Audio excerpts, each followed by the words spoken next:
그 세계 성경 번역 선교회가 있는데요. 그거를 다른 말로 하면 위클리프 성경 번역 선교회라고 불러요. 여기 나오는 사진 하나가 있는데요. 이 사진은 이제 최근에 이제 700번째로 그 위클리프 성경 그 번역 그 협회에서 번역한 책을 이제 기념해서 찍은 사진인데 이렇게 딱 봐도 벌써 성경이 없을 그런 사람들에게 이제 성경이 보급됐다 하는 것을 느낄 수 있는 그런 그 사진인데요. 뭐 700번째면 뭐 얼마인지 저희가 잘 모르잖아요. 얼마 만에 700번이 되는지. 근데 하나 번역하는데 원래는 수십 년이 걸려요. 성경 하나 번역하는데. 근데 요즘에는 이제 이 기술력이 뛰어나게 돼가지고 이제 번역을 빨리 하는 셈인데 그래도 15년 정도 걸리는 것 같아요. 좀 빨리 하더라도. 근데 이제 옛날에는 선교사님들이 직접 이제 부족을 찾아가서 다니면서 마을을 이렇게 다니면서 단어를 다 이렇게 취해가지고 그걸 모아가지고 하니까 시간이 굉장히 오래 걸렸는데 요즘에는 선교사님들이 다니면서 하되 인터넷과 이렇게 연결돼가지고 하는 거예요. 위성으로. 그래서 그 데이터가 훨씬 더 빨리 왔다 갔다 하면서 굉장히 빨리 번역이 된다 그렇게 말합니다. 그래서 한 10년에서 한 15년 정도 잡고 있는데요. 지금까지 이제 미전도 종족으로 여겨지고 있는 그 이제 소위 이제 성경이 없는 그 부족 수가 한 7천 정도 돼요. 세상에 있는 종족이 17,000쯤 된대요. 17,000. 그러니까 한 10,000 정도는 이미 성경이 있는 거예요. 저희를 포함해서. 근데 한 7,000 정도의 종족은 성경이 없다. 이제 그렇게 생각할 수 있는 거고 지금 그걸 위해서 굉장히 열심히 번역을 하고 있는데 이제 어떤 그 단체마다 다르지만 어떤 단체는 2년 후에 완성된다고 하는 데도 있어요. 근데 이제 또 다른 데서 말하는 거는 한 38년 정도 그쯤 돼야 이제 성경이 더 완성된다. 이제 이렇게도 말합니다. 근데 언제 이건 중요한 게 아니라 굉장히 빨라졌다. 조만간 웬만한 부족은 다 성경을 갖게 된다. 이렇게 생각하셔도 과언이 아니다. 이렇게 볼 수 있습니다. 그래서 많은 특별히 학자들이나 똑똑한 분들이 이쪽에 많이 이렇게 연관을 갖고 있어요. 참 저는 귀하다고 여겨지고 본인들의 이 능력을 사실은 더 많은 걸 누리며 살 수 있는데 그런 거 안 하고 여기 투신해가지고 헌신해가지고 이렇게 번역하는데 힘을 다하고 있습니다. 참 아름다운 일이고 왜 이제 이분들이 그렇게 할까? 뭐 저희가 알다시피 이제 복음을 나누고 이제 그리스도를 나누기 위한 열정 때문일 것입니다. 그래서 사실은 저희가 이제 80억 가까이 되잖아요, 인구가. 근데 그 안에서 이제 한 반 이상 벌써 성경을 갖고 있다. 이제 이렇게 보시면 되고 쪽복음이라고 그래서 신약 성경도 많이 번역이 돼가지고 많은 분들이 예수님에 대한 이야기는 금방금방 읽어볼 수 있도록 그렇게 번역이 되고 있습니다. 제가 이 번역에 대한 말씀을 드리는 이유가 있습니다. 오늘 이제 본문과 굉장히 밀접한 연관을 갖고 있는데 오늘 본문 속에 저희가 시간에 대한 생각을 해보려고 그래요. 시간. 그 날이라는 게 오늘 말씀의 제목인데요. 저희가 이제 오늘 사실은 한 해를 마감하고 새로운 한 해를 시작하잖아요. 시간을 굉장히 많이 생각하는 날이에요.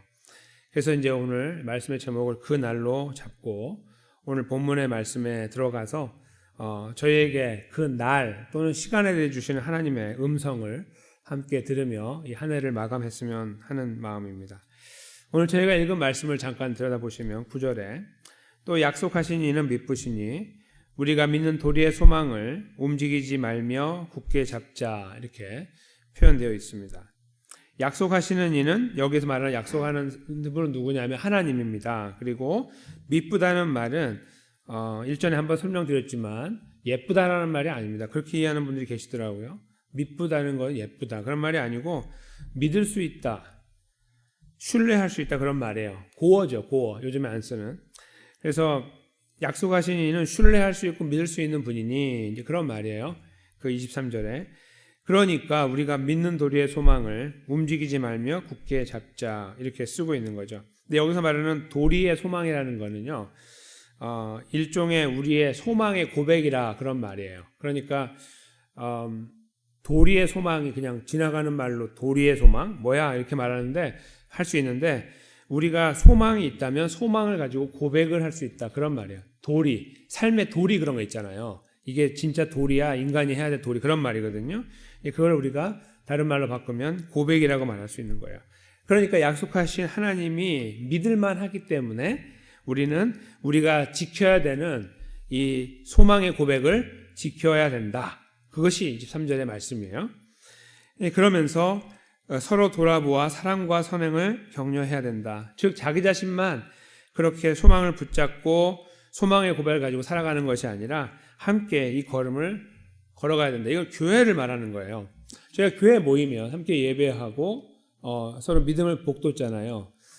믿음이 연약한 분들을 격려하고 도와주고 또 이렇게 뭔가 좋은 일이 있으면 함께 기뻐하며 또 어려운 일이 있으면 함께 슬퍼하는 일을 하잖아요. 그것은 세상에 무슨 이렇게 품앗이를 하는 것이 아니에요. 그러니까 뭐 잘 먹고 잘 살기 위한 거 이것이 인간의 도리니까 그런 거 하는 게 아니고요. 우리는 정말 심각하게 예수님 믿는 사람들인데 살다 보면 굉장히 어려운 일도 많이 지나가요. 그런 시간들 속에 있을 때에 우리가 함께 손을 내밀어 줄 수 있는 공동체를 형성해야 되는 거예요. 그게 바로 교회거든요. 여기 24절에 그것을 하라는 거죠. 우리만이 아니라 그런 분들이 모여있는 곳에서 함께 그 일을 해라. 근데 그것이 좀 더 구체적으로 표현하기를 마지막 절인데요. 이렇게 기록되어 있습니다. 모이기를 패하는 어떤 사람들의 습관과 같이 하지 말고 오직 권하여 그날이 가까움을 볼수록 더욱 그리하자. 이 말씀 저희가 암송하고 있는 말씀이기도 하죠. 보편적으로 모이기를 패하는 사람들이 있다는 거죠. 당시에 히브리서를 읽는 약 2000년 전의 교회에 성도들 중에는 야 그거 모여서 뭐하냐 나 삶도 바쁜데 그냥 대충 믿고 살면 되지 하고 자기중심적으로 세워져 나가고 있는 분들을 향해서 하나님께서 이 히브리서 기자를 통해서 말씀하시는 거예요. 그렇게 하면 안 된다는 겁니다. 모여야 된다는 거예요.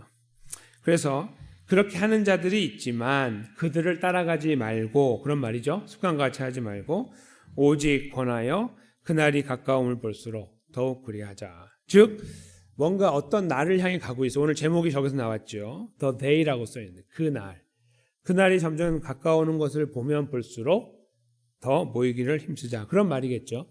그러면 그 날은 도대체 어떤 날일까요? 저희 머릿속에 금방 스치는 생각이 예수님의 재림이라고 생각하시죠. 예수님의 재림. 당연히 그날입니다. 예수님의 재림. 근데 저희가 생각할 때 예수님의 재림이 언제일지 모르니까 방탕하고 방심하고 사는 분들이 계시잖아요. 그리스도인들 중에도. 근데 그것은 한쪽이 눈이 멀어 있듯이 한쪽이 완전히 없기 때문에 그래요. 그게 뭐냐면 우리가 언제 죽을지 모른다는 걸 모르는 거예요. 즉 우리의 이 그 날, 마지막 날이라는 것은 저기 먼 미래 내가 죽을 때까지 안 온다고 생각하고 있기 때문에 우리가 멋대로 사는 거거든요. 하나님의 자녀들 마찬가지예요. 그러니까 그런 생각이 없으니까 겁이 안 나는 거예요. 그래서 그냥 이렇게 살고 예수님이 언제 오실지 뭐 언젠가 오시겠지 하면서 나는 그냥 천국 가면 돼 이렇게 생각하면서 사는 거죠. 그런데 사실은 그거는 완전히 한쪽 눈이 멀어 있는 거예요. 이쪽을 모르고 있는 거죠. 왜요? 예수님 말씀 속에도 있듯이 비유 속에도 부자가 그렇게 내가 떵떵거리고 이제 드디어 이룰 걸 다 이루었으니 발 쫙 뻗고 자야지 하고 있을 때 무슨 소리야? 내가 너 오늘 데려갈 건데 이런 비유 하시잖아요. 바로 그 말씀하고 같은 거예요. 즉 개인의 종말은 다 달라요. 즉 그 날은 예수님 재림이 분명해요. 모두의 인류의 역사를 종결시키는 날이기 때문에. 그러나 동시에 그 날은 저희들에게 특별한 의미가 있어요. 그거는 하나님이 우리를 부르시는 날이 되는 거예요. 동일하게 종말이에요. 어차피 저희들의 삶은 끝나니까. 그렇죠? 예수님이 오셔도 끝나고 예수님이 안 오시지만 하나님 우리를 불러가시면 끝나고. 그렇기 때문에 그 날은 반드시 양쪽을 다 이해하고 계셔야 됩니다. 한쪽만 보는 것은 잘못된 것입니다. 그래서 그 날 두 가지로 저희가 바라보게 돼요. 즉 첫째로는 예수님이 언제 오실지 모르니 그날을 향해 가고 있으면서 열심을 다해 살자. 교회를 형성하고 공동체를 이루어가며 믿음을 복돋으며 살자. 열심히 그렇게 이해하는 것이 첫째로 맞지만 동시에 막연히 그날을 망연자실하게 바라보기보다는 우리가 언제 하나님의 부름을 받을지 모른다는 생각을 갖고 갈 때에 우리는 이 말씀이 더 분명하게 와닿게 됩니다. 아주 실제적으로 다가와서 우리가 더 이상 방심할 수 없고 방탕하거나 뒤로 물러가지 못하도록 우리를 조여오는 아주 소중한 말씀이 된다는 거예요. 정말 귀한 말씀이죠. 그런데 그 날에 대해서 조금만 더 생각을 해보려고 하는데요. 예수님께서 하신 말씀이 있어요. 제자들이 물어봤거든요. 여기 지금 영어로 영어권 계신 분들 위해서 적어드렸기 때문에 잘 읽으시는 분도 계시겠지만 마태복음에 제가 좀 읽어드리려고 그러는데요. 24장 3절이에요. 영어에는 그게 적혀 있는데 한국어는 없습니다. 제가 천천히 읽어드릴게요. 예수께서 감람산 위에 앉으셨을 때에 제자들이 조용히 와서 이르되 우리에게 이르소서 어느 때에 이런 일이 있겠사오며 또 주의 임하심과 세상 끝에는 무슨 징조가 있으라우리까 이렇게 물어봤어요. 즉 그날이 가까우면 무슨 일이 벌어집니까? 이런 말이에요. 예수님이 대답하십니다. 이르시되 너희가 사람의 미혹을 받지 않도록 주의하라. 많은 사람이 내 이름으로 와서 이르되 나는 그리스도라 하여 많은 사람을 미혹하리라.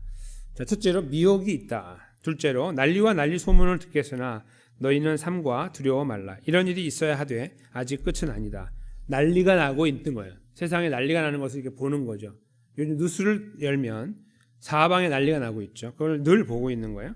딱딱딱딱 들어맞고 있죠. 그 다음에 7절인데요. 민족이 민족을 나라가 나라를 대적하여 일어나겠고 곳곳에 기근과 지진이 있으리니 한쪽에서는 배가 터지게 먹고 있고 한쪽에서는 흙을 파서 먹으며 죽어가고 있죠. 그게 세상입니다. 그렇죠? 그 그림이 여기 그려지고 있습니다. 그렇게 될 거다. 지진이 일어나게 될 거다. 전쟁이 일어나게 될 거다. 예수님이 말씀하셨어요. 8절에 이 모든 것은 재난의 시작이다. 9절 그때 사람들이 너희를 환난에 넘겨주겠으며 너희를 죽이리니 너희가 내 이름 때문에 모든 민족에게 미움을 받으리라. 하나님 백성들 제대로 믿으려고 하는 백성들은 힘듭니다. 미국에 살아도 힘들어요. 여기 살아도. 그리고 중국이나 북한 같은 폐쇄된 곳에서 믿음을 지키는 분들도 힘들어요. 그렇죠? 그 상황을 여기에 예수님이 기록해 놓으신 거죠. 너희가 내 이름 때문에 모든 민족에게 미움을 받으리라. 10절 그때 많은 사람이 실족하게 되어 서로 잡아주고 서로 미워하겠으며 거짓 선지자가 많이 일어나 많은 사람을 미혹하겠다. 불법이 성함으로 많은 사람의 사랑이 식어질 것이다. 사랑이 식어지고 있죠. 사랑이 식어지고 있고 인간이 어떻게 저럴 수 있어야 하는 일들이 계속 벌어지고 있는 거 저희가 잘 알고 있습니다. 그러나 끝까지 견디는 자는 구원을 얻으리라. 이 천국 복음이 모든 민족에게 증언되기 위하여 온 세상에 전파되리니 그제야 끝이 오리라. 아멘. 예수님께서 처음부터 끝까지 그날이 다가오는 징조를 아주 사실적으로 분명히 실제적으로 기억에 남게 말씀하셨고 마태는 이것을 기록했습니다. 너무나 많은 부분이 일치하고 있죠. 저희가 무엇을 생각해야 될까요? 우리 개인의 종말뿐만이 아니고 예수님이 오신다는 거예요. 시간이 다가오고 있다는 거예요. 점점 그리로 가고 있어요. 근데 여기에서 제가 서두에 말씀드린 성경 번역이 일조를 하고 있는 거예요. 어떤 의미에서요? 맨 마지막 절에 그랬잖아요. 14절 제가 다시 읽어드리면 천국 복음이 모든 민족에게 증언되기 위하여 온 세상에 전파되리니 그제야 끝이 오리라. 즉 예수님 말씀을 따라 보면 결국 그 날이 정말 거의 다 왔다라고 하는 포인트는 언제냐면 성경이 다 번역이 돼야 될 거예요. 이거는 실제적이냐 그렇지 않냐 몰라요 저는. 그렇지만 그냥 딱 논리적으로 보면 성경이 다 번역이 돼야만 모든 민족에게 복음이 전파될 거 아니에요. 그렇죠? 그래서 성경 번역이 굉장히 중요한 거예요. 그래서 그런 번역을 하는 분들은 사명을 갖고 하고 있고 목숨을 걸고 하고 있어요. 어떤 분들은 좀 이제 잘못되어 나간 분들 이래요. 우리가 이 예수님 재림을 앞당기자 그렇게 말하는 건 다 잘못된 말이에요. 감히 하나님의 권위에 도전하는 성경을 잘 이해하지 못하는 분들의 말씀이에요. 그런 거는 쓰시면 안 되는 말이에요. 우리가 뭘 흔들어요. 우리는 그런 능력이 없습니다. 하나님의 때 예수님도 이렇게 말씀하셨어요. 나도 그때를 모른다. 아버지만 아신다. 그랬죠. 우리는 그 말씀을 알고 있습니다. 그거는 우리가 생각하면 안 되는 영역입니다. 그러나 이 말씀을 근거로 보면 성경이 번역이 다 되면 정말 그것은 산술적으로 예수님 오실 때가 가까울 수 있겠구나라고 판단하는 것은 합리적인 말이에요. 만약에 아까 말씀드린 대로 2040년경에 성경이 다 번역된다면 정말 그 어간이 될 수도 있는 거죠. 근데 우리는 그게 중요한 게 아니에요. 그 날이 언제인지는 많은 사람들이 나타나서 그 날을 계산하다가 다 이단에 빠졌습니다. 다 이단이에요, 이단. 그거는 하면 안 되는 거예요. 할 필요도 없는 거고. 예수님이 하지 말라고 그랬는데 나도 모르는데 우리가 어떻게 알아요? 그렇죠? 그게 중요한 게 아니에요. 핵심은 그러니까 어떻게 살까가 더 중요한 거예요. 그거 계산해가지고 뭐 할 겁니까? 예수님 오실 때쯤 되면 예수님 열심히 믿는다고요? 천만의 말씀 못 믿어요. 그렇게 되는 게 아닙니다. 머리로 그렇게 하는 게 하나님의 은혜로 되는 거지. 근데 그걸 모르니까 그런 생각을 하고 살아갈 뿐이고 의미가 없고 가치 없는 삶을 살 뿐입니다. 그렇게 살면 안 되는 것이죠. 그것이 아니라 그 시간이 언제가 중요한 게 아니고 예수님 오신다는 게 중요한 거 첫째. 둘째로 우리가 언제 부름받을지 모른다는 것이 중요하다는 거예요. 아까 서두에 앞에 말씀드린 것처럼 그래서 히브리서 말씀을 통해 우리가 받아들이고 확신해야 되고 붙잡아야 하는 것은 느낌상 주변을 볼 때 우리의 나이가 들어가고 내가 하나님 부름을 받을 때가 얼마 안 남았구나 이걸 알고 있을 때 첫째 또는 이 상황들을 보니까 세상 돌아가는 걸 보니까 예수님 오실 날이 얼마 남지 않았구나 이런 것들을 우리가 감지하면서 예수님의 오시는 그 날에 대한 생각을 해야 된다는 거예요. 그냥 모르겠어 하고 집어치우고 사는 게 아니라 그거를 바라보는 사람들이 어떻게 사느냐 하면 자기 자신을 추스릴 뿐만 아니라 자기 자신을 더 나아가서 교회에 함께 모이는 거예요. 그리고 함께 믿음을 복돋는 거예요. 함께 격려하는 거예요. 이 길을 함께 가자고 함께 붙잡고 위로하는 자리에 서는 거예요. 그런 걸음이 참으로 복된 거죠.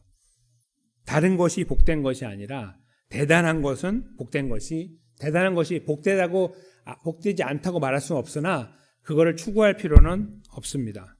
오히려 이렇게 묵묵히 살아가는 것이 훨씬 복되고 아름다운 거죠. 오늘 히브리서 말씀은 그것을 저희들에게 알려주고 계시는 겁니다. 때에 대해서 생각하는 이 때에 오늘 이 시간에 저희는 그 날을 바라봤으면 좋겠습니다. 근데 그렇게 바라보는 저희들에게 하나님의 놀라운 위로가 있습니다. 그것은 베드로전서 5장 4절 말씀인데요. 앞에 스크린에 적어 두었습니다. 함께 이 말씀을 읽도록 하겠습니다. 시작. 그리하면 목자장이 나타나실 때에 시들지 아니하는 영광의 관을 얻으리라. 아멘. 그렇게 묵묵히 살아가는 원래 이 본문 베드로전서 5장은 이제 목사 내지는 장로 이렇게 영적인 지도자들이 섬겨나가는 그 현장에서 어떻게 섬겨야 되는지 그리고 그 결과가 어떻게 될 것인지를 말씀하는 내용이에요. 그러나 이것은 우리 모두에게 해당되는 거예요. 모두에게. 오늘 이 말씀을 붙잡고 그렇게 해야겠구나라고 마음에 다짐을 하고 하나님의 은혜를 구하는 이들에게 해당되는 말씀이라는 거예요. 그렇게 걸으면 나한테 무슨 유익이 있습니까? 라고 행여 우리가 질문한다면 하나님은 이 말씀으로 우리에게 답변을 주신다는 거예요. 내가 줄게. 영광의 면류관을 줄게. 이렇게 말씀하신다는 것이죠. 저희가 이 자리에 더 힘있게 서야 되는 중요한 이유가 바로 여기에 있습니다. 이제 한 해가 마무리되어 가고 있고 한 해가 다시 다가오고 있습니다. 설레이는 마음으로 우리는 그 시간으로 다가가고 있습니다. 하나님 백성으로서 그 시간을 바라볼 때에는 오늘 저희가 나눈 이 말씀과 같이 중요한 이 부분을 놓쳐서는 안 될 것입니다. 그냥 여느 사람들처럼 그냥 한 해가 바뀔 때 흥분하고 와 했다가 다시 쑥그러지는 어떤 이러한 늘 반복되는 시간의 연속에 있어서는 안 될 것입니다. 우리는 오늘 본문의 말씀처럼 그 날을 믿고 사는 사람이기 때문에 예수님이 오시거나 아니면 우리가 부름받는다는 사실을 믿고 사는 사람들이기 때문에 더 이상 하나님과의 관계를 뒤로 미루지 말고 모든 일 속에서 적극적으로 하나님 백성의 걸음을 걸어가는 거에 더 매진해야 하고 그것이 우리의 기도의 제목이 돼야 하고 그 기도의 제목을 붙잡고 2024년을 시작해야 한다는 말씀이죠. 사랑하는 성도 여러분, 이제 시간이 지나가고 있습니다. 이제 15분 정도 시간이 지나면 이제 이 해가 마무리됩니다. 우리가 그 시간으로 다가가면서 이 말씀을 붙잡고 이 말씀 위에 서서 기도하며 이 해를 마무리하고 또 새 해를 믿음으로 맞이하기 원합니다. 비단 잘 되는 일, 형통한 일에 대한 어떤 기대를 가지고 그걸 붙잡고 거기에만 너무 많이 매진하지 맙시다. 다 중요하고 가치 있는 일이 분명하지만 사실 우리에게 더 가치 있는 일은 어떻게 하나님 백성답게 사느냐에 있기 때문입니다. 우리가 그 자리에서 오늘 말씀처럼 그날이 가까움을 볼수록 더욱 그리하자. 하나님 백성의 자리에 서서 묵묵히 그 걸음을 걷기를 힘쓰고 보다 더 그 영역이 넓어져서 나 혼자가 아닌 더 많은 사람들에게 그 은혜를 나누어 나가는 영역으로 이어져 나갈 수 있는 어떤 이러한 좀 고상하고 깊이 있는 그림들을 그려나갈 수 있는 그런 성도들로 여기 모인 모든 성도들과 제가 하나님 앞에 다시 한번 세워지기를 원합니다. 그런 자리에 우리가 기도하며 우리의 구원자 예수 그리스도를 의지하면서 함께 지어져 나가게 되시기를 예수님의 이름으로 간절히 축원합니다.